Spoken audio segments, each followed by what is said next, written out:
saya akan mempresentasikan tugas mata kuliah Bapak Martino yang mempunyai judul materinya yaitu penggelapan pajak miliaran rupiah di Medan. Nah, di sini saya akan memberitahu kepada teman-teman di sini. Sepertinya teman-teman belum begitu memahami tentang pengertian pajak. Nah, pengertian pajak. Pajak adalah kontribusi wajib kepada negara yang terutang oleh orang atau pribadi ataupun badan yang bersifat memaksa berdasarkan undang-undang dengan tidak mendapatkan imbalan secara langsung dan digunakan untuk keperluan negara bagi sebesar-besarnya kemakmuran rakyat.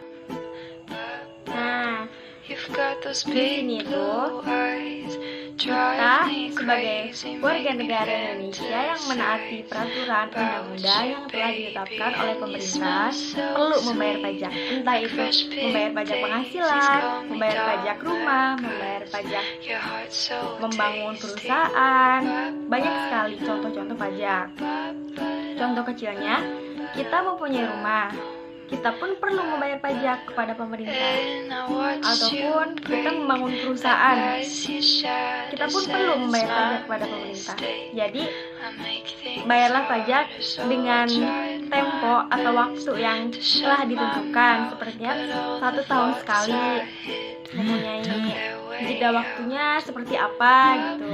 Intinya kita harus membayar pajak dengan tepat waktu dan tidak meninggalkan pembayaran pajak yang berhutang-hutang secara bertahun-tahun akan menimbulkan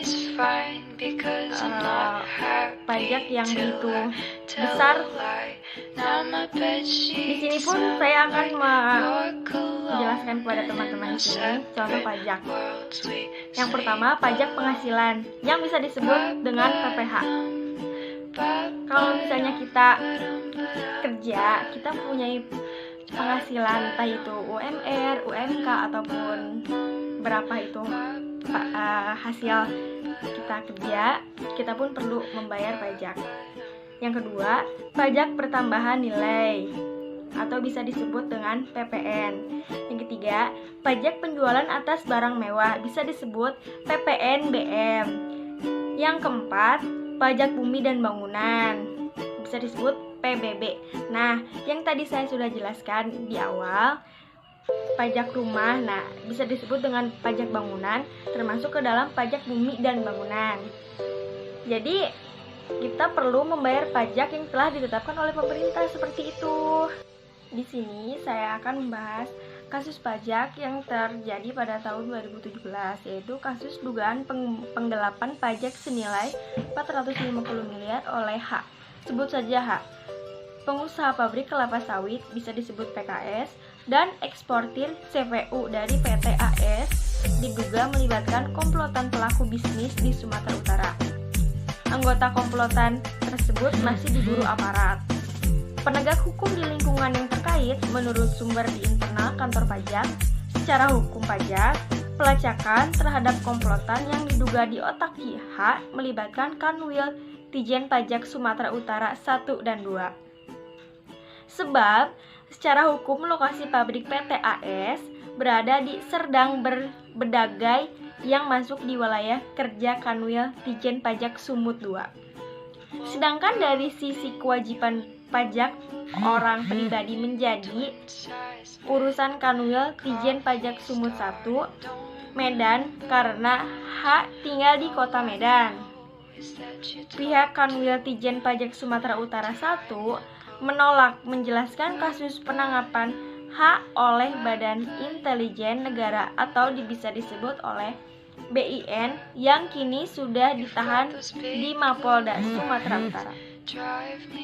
Kabid Pelayanan Penyuluhan dan Hubungan Masyarakat Kabid 2 Humas Kanwil Dijen Pajak Sumatera Utara pertama, Dwi Ahmad Suryadi Daja yang konfirmasi medanbusinessdaily.com menolak memberikan tanggapan. Nah, di sini ada tanggapan dari beberapa narasumber, yaitu seperti diberitakan, Polda Sumatera Utara menahan pengusaha yang dugaan penggelapan pajak sehingga 450 miliar. Yang bersangkutan sudah ditahan di dalam sel Mapolda Su. Kasusnya ditangani oleh PPNS, kata Direktur Reserse Kriminal Khusus Direkskrimsus. Di sini banyak sekali narasumber-narasumber. Nanti saya akan taruh di description box ataupun narasumber yang lainnya. Nah, di sini saya akan menjelaskan pasal yang terjerat. Ketika pasal yang terjerat oleh pelaku. Ketiga pengusaha itu dijerat melanggar pasal 39 ayat 1, pasal 43 ayat 1, Undang-Undang Nomor 6 Tahun 1993 tentang Ketentuan Tata Cara Perpajakan sebagaimana diubah Undang-Undang Nomor 16 Tahun 2000, Undang-Undang Nomor 28 2007, Pasal 64 ayat 1, Pasal 65 KUH Pidana. Sidang yang dipimpin Majelis Hakim Ketua Marsudin Nainggolan dilanjutkan Selasa pada tanggal 19 bulan 9 depan untuk mendengarkan ekspresi para terdakwa atau dakwaan jaksa. Pada saat itu tahun 2017. Nah, saran untuk pihak-pihak yang terjerat di pajak di Medan, saya sendiri akan memberi saran. Mohon maaf kepada yang bersangkutan, ini saya memberi saran sepengetahuan saya.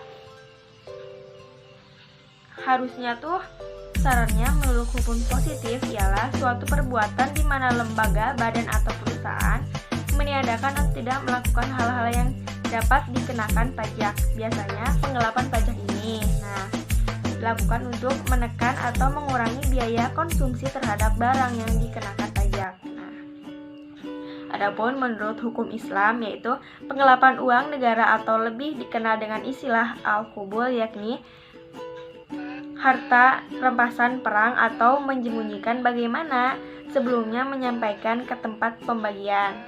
Jadi kita harus membayar pajak dengan tepat dan dilarang untuk berbuat kriminal seperti penggelapan pajak. Itu bisa dikatakan koruptor. Korupsi atau koruptor tidak berbau mencuri uang perusahaan ataupun apa. Penggelapan pajak pun sudah termasuk kriminal yang berbau korupsi, seperti itu. Seperti itu saja presentasi saya kali ini. Walaupun ada kata-kata yang tidak dimengerti ataupun kurang jelas, silakan cari di Google ataupun di searching lainnya, di media sosial lainnya tentang penggelapan pajak miliaran rupiah di Medan tahun 2017. Terima kasih. Assalamualaikum warahmatullahi wabarakatuh.